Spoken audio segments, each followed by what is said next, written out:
So this is just a quick little update. Yeah. Green. Okay. And then we put some new stuff in there. Yeah.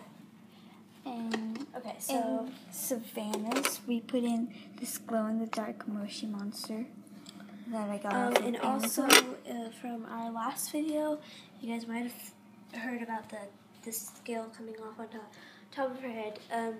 It's still there. But it's like going away. Like it's not getting bigger. Okay, so on Sushi's tank, we put in a starfish. We put in a little starfish. Oops. I don't know where she's at. She's right there. So the reason why we put the starfish in here, because there already is a starfish. See, a real one. So yeah, now. Yes, that was just our quick update.